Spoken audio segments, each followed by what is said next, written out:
Hello, this is Robert Rickover at Body Learning, and today my guest is Dushka Hatton, an Alexander Technique teacher and craniosacral therapist who lives in London, England.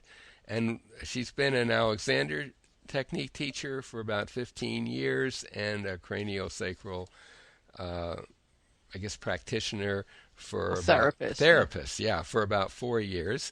And we're going to talk today about how those two processes relate to each other. Dushka, welcome to the show. Hello, Robert, and thank you very much for having me on your show. Well, it's a pleasure talking to you. Could you start by giving our listeners a 2 or 3 sentence description of the Alexander technique first? Yes, of course. Well, I would say that the Alexander technique is really a unique and practical method of becoming aware of how we use our minds and our bodies in daily activity. And it's a simple and straightforward way in which we improve ease of movement and coordination. Um, and it's not a series of treatments, or it's not a therapy, or it's not a series of exercises, but really it's a re-education of both the mind and the body, I would say. And craniosacral therapy. What's that all about? Oh, now In a here we in a have sentence or two. in a sense. Now here we come across a difficulty, because craniosacral therapy is really one of the most non-verbal therapies I can think of. So it Yes. means that it's almost impossible to talk about. So how do we describe the indescribable? However, I would say that we could say something like through a gentle. We use a very gentle listening touch. And craniosacral therapy really offers an unparalleled stillness to both body and mind. Um, and that really, this stillness is really the hallmark of a craniosacral treatment. And it helps to restore the natural balance of the body, really. hmm Well, I myself have been an Alexander technique teacher for a great many years, and I have for at least the last 20 odd years, a little more, have had quite a bit of cranial work myself. And in my experience, the two processes are extremely complementary. Would that Yes. be your take on it as well? I think that's exactly right. I feel very fortunate to have come to it already having an Alexander training under my belt, because it gives me the framework to be able to work. What Cranio does is that it allows a much quieter approach. Um, as you know, in an Alexander lesson, we work with people on the table, generally in what we call the semi-supine position, which is to have our knees raised. hmm And the reason for this is that it allows the back to just release to its maximum. As always, when in an Alexander lesson, we're not looking for positions, but we're looking for release. hmm Now, a cranio session simply takes that much further. We allow the quietest of touches, and whereas the Alexander table lesson can be, table part of the lesson will be, I don't know, 20 minutes, quarter of an hour, whatever seems. In a cranio session, that will last probably about an hour. hmm hmm Um, but I find it very compatible. I find that the cranio work has allowed my hands to become far more sensitive, and even quieter than they were before, actually. Yeah, Um, I would say that from my own experience, uh, cranial work is in a sense less demanding of a student.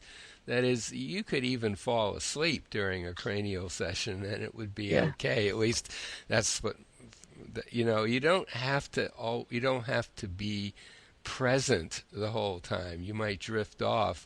Whereas yeah. I think most Alexander teachers would prefer that you have your eyes open and be present and noticing what's going on, and maybe even doing some simple movement experiments when you're lying on the table, like moving an arm Yeah. or a leg. And I should add here, we should add that table work in the Alexander technique world is just one of several procedures, most of which are more active than Yes. lying on a table. Whereas cranial work, as far as I know, it's all table work.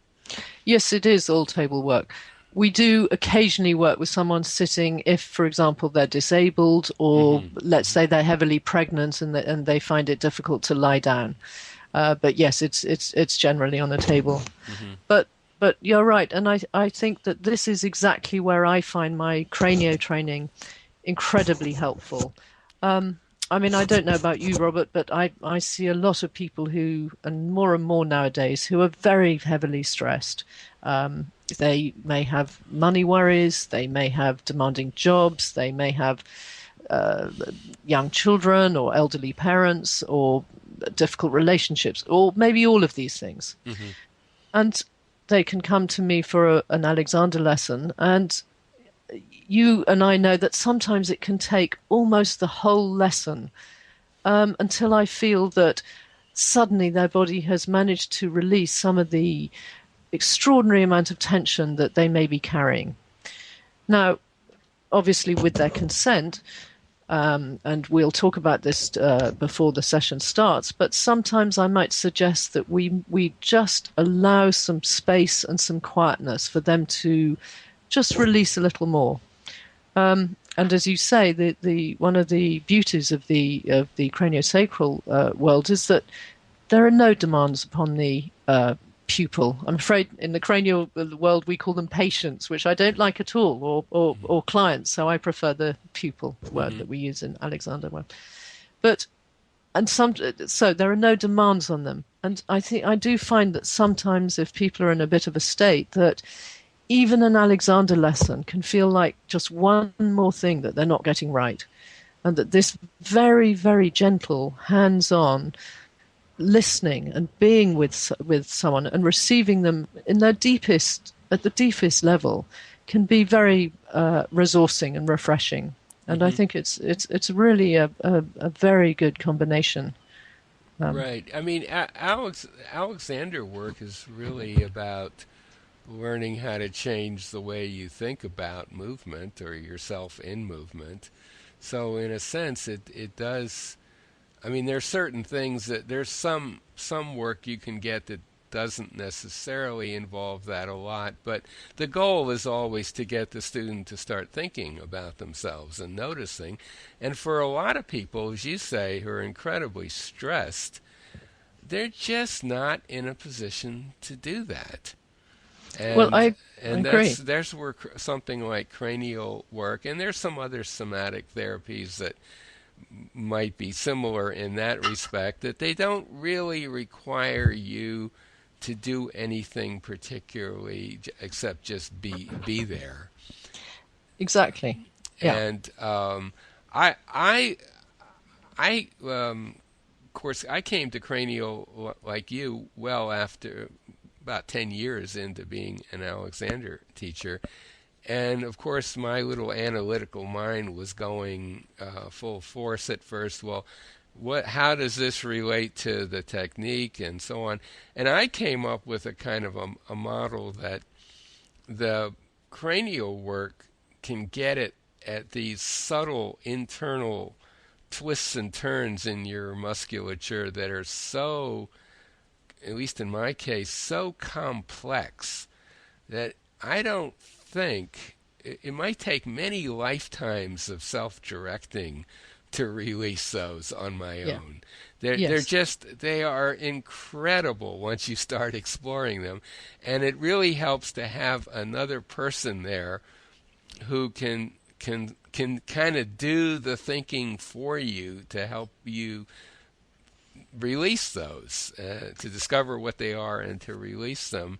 And so to me, it seemed like it works really well at the subtlest level that most Alexander teaching can't really get at very quickly. And at the same time, there are some processes at the other end of the spectrum, perhaps physical therapy or something, that can get at big things that the Alexander technique, again, it might take it a long time to deal with. Like if you have a major imbalance in your pelvis, for example, Sure. An osteopath might be a good place to go to. Oh, yeah. Something that'll just kind of get at that big stuff quickly, so that then you can apply Alexander more effectively. To me, the Alexander is like all about consciousness, using your Yes. conscious mind. Cranial is about letting someone help you, and maybe osteopathy or physical therapy or manipulation of some kind is about having someone kind of whack you into a new Yes. relationship that you can then start to explore. Does Yeah, I that think all that's make sense to you? That's it how makes I've seen it. no, I think it makes complete sense, and I've often sort of described craniosacral therapy as almost like a psychotherapy, but it through the body. Yeah, And yeah. I think I said at the beginning of this talk that it's such a non-verbal therapy that this is almost why it's difficult to talk about. So you could almost have a triangle of psychotherapy on one end, which is very much the verbal and through the mind Hmm. to look at various issues that you may have. You've got craniosacral therapy, which can address those same issues on a very different level. Hmm. And then maybe you have Alexander in the middle, which uniquely in a sense manages to address both these things. I mean, as you know, one of Alexander's books was Conscious Control. I've now forgotten the constructive conscious control. Constructive conscious control. That's Yeah. that's the one. So we're very much asking, as you say, for the person to be engaged in the process. Whereas with Cranio, we are allowing the body to speak in a sense, and So the body doesn't. for someone who's in pain or has an injury, not really able to mobilize their thinking all that well, cranial has some advantages, and the other place has a lot of advantages. And the other area which is kind of interesting is at least the cranial therapists that I've known, most of them, at least occasionally, work with very small children or babies. Indeed, I mean, And yeah, yeah, and when I heard that, I thought, boy, if I, because I'm sure I had some birth type issues. Just yes, I kind of picked up on that from the cranial work. yeah. I could imagine that if at a week old or so, I'd had a bit of cranial work, it could have made a gigantic difference Well, in my yes, life. Just and a and gigantic difference. yes, Because indeed, I mean, I have the sense that my shoulder got caught in the yeah, exiting process. I mean, yeah, who knows? Because I wasn't really there consciously at yes. the time. But something like that, some kind of maladjustment in a small baby's musculature could be so quickly and easily sorted out by a cranial session or two, I would think. Yes, and it is as you say. It's the therapy is probably most well known for its success in helping babies deal with the trauma of birth, and I mean a lot of the colicky issues that babies have in the first 6 months could be. You can sometimes see that that's due to a stress pattern. For example, the body closes up and the baby's little stomachs and all those little valves are just too tight as a result of tightening and as a result of shock. Right, And and the it's not and going to the do a lot of good to tell your baby to no, release up or anything like that because exactly. yeah. Um, So yeah. so the very gentle it's not really a manipulation, but the incredibly gentle touch of craniosacral therapy can allow those really deeply held patterns well, in a baby, they're probably not going to be so deeply held, but that they're very much present, and they can allow them to release in a very gentle way. And the craniotherapist that I go to regularly in Toronto, I asked her about how she works with children, not babies, but young children, and how they react to it. And she says they pretty much always just love it, without necessarily having any way of describing it exactly. But it's real popular. Whereas a parent with a small child who has postural issues, for example, and says, "Well, I'm going to send the kid to an Alexander teacher." That's not something most Alexander teachers want to deal with, because no, it isn't. It You're is right. really a can of worms at many levels. Whereas, a bit of cranial work could make all the difference. And yes, I mean the children. I must say, I have treated children. Well, mainly my family children, because in my practice, I don't tend to see that many children. But all the children of my family just all absolutely love it and come running and asking for a cranio session. So it's.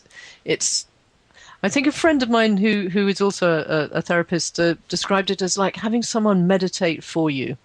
And I think that was a lovely way of putting it, but you've also got the body touch in there as well. Yeah, you really do have a sense that you can, especially if you've been working with someone for a while and you have confidence in them, you can kind of surrender to that touch. Yes. And I just think to myself, well, Nancy's going to take care of it now. Yes. I don't really need. I'm just going to let whatever happen. I'm not going to get in the way. I'm going to get myself out of the way. So yes, it is. As I said, it is. You feel that you've been heard. I suppose it's a very difficult. It's difficult to talk about, as I keep saying. But you feel that you've been almost received or heard in such a profound level. Mm-hmm. And as I say, I know I've had experiences on the cranial table where I've looked at long-standing problems in a completely new light. I've been able to turn around and almost go towards an area of difficulty that I don't think I could have experienced in any other way. But everybody has very different experiences with this therapy. So some people may have great big dream journeys. Some people may hear things. Some people will have a very physical sensations. Some people, as you say, may just go to sleep. But it does feel very resourcing at a very deep level. Mm-hmm. So, just in conclusion, what would you say? It sounds. One could I suppose listen to what we've talked about so far and say, well, I'm kind of a lazy person by nature. I'm just going to do the cranial stuff. Yeah. I don't really want to bother with any actual learning. It's going to take some effort. What would be a reason for someone that's had some cranial work to explore the Alexander technique? I think that if you find, for example, let's say you have something like sciatica, or some sort of low back pain. Yes, cranio will really help it. It will help to release the tissues around that. We might start exploring the emotional reasons that may come up for any emotional patterning that's gone on. But I might suggest to somebody who, if this seems to be recurrent, they come back to me several times with this, I might suggest that we might have a look at the way that they stand or that they sit, just to make sure that there's nothing that they're doing to themselves that's actually making this problem worse. I think I should also quickly say that I would always suggest that someone visits their doctor if they have a problem of any medical nature, because while Alexander and craniotherapy, both brilliant therapies, we're not doctors. Right. And I guess another thing that would be worth mentioning is that the Alexander technique does give you tools that you can use to work on yourself, as it were. Yes. For most people, I think, who take craniosacral sessions, it's basically they go, they get the experience, they get the changes, and then they come back later. I don't. There's not a big self-help component to that No, usually. I agree, and for me that's why I find it such a brilliant combination. Yeah. Because I do find the Alexander technique to be such an empowering technique, is that it really starts to hand back to the pupil some tools that they can use on an everyday level. And Exactly. and yes, Cranio may operate at completely different levels, but that is one area that it doesn't have. Yeah, I Right. agree. Right. Is there anything else that we haven't covered that you'd like to mention? Um, I don't think so. And only I suppose that craniosacral therapy really is like, if it's like taking the non-doing aspect or of the Alexander work, this into a completely different dimension. But this may be a too late a stage to start discussing the whole non-doing or inhibition aspect of it, which are very familiar terms for Alexander teachers. Right. But for sure, it is entirely compatible with Yes. Alexander. It doesn't. It's hard to imagine it interfering with Alexander lessons. In fact, I would imagine it would enhance lessons Uh, if you were taking them. yes, it So, completely enhanced. It's. I would say it's a perfect complement, not only to an Alexander lesson, but actually to the listening therapies. You know, the psychotherapies as well. hmm hmm Um, very much so. well, my guest today has been Dushka Hatton, who is an Alexander Technique teacher and a cranial sacral therapist in London, England. We'll put a link to her website if you live in the London area and you're interested in either or both of those modalities. She'd be a good person to see. I'll also put a link to uh, a site that will give you more information about the Alexander technique and enable you to find a teacher anywhere in the world. And maybe there's a site for cranial. I don't know. It's a little more fragmented, isn't it? The cranial one, Yeah, yes, we have organizationally, that is. Yeah. we have we have something called the Craniosacral Therapy Association of the UK, hmm of which I'm a council member, in fact. But that would always be the best place to start to find a therapist. Okay, so I'll get that link from you, and we'll put that Yes, by the interview as well. great. So, Dushka, thank you so much for being on the show. Well, Robert, thank you very much indeed. I very much enjoyed it.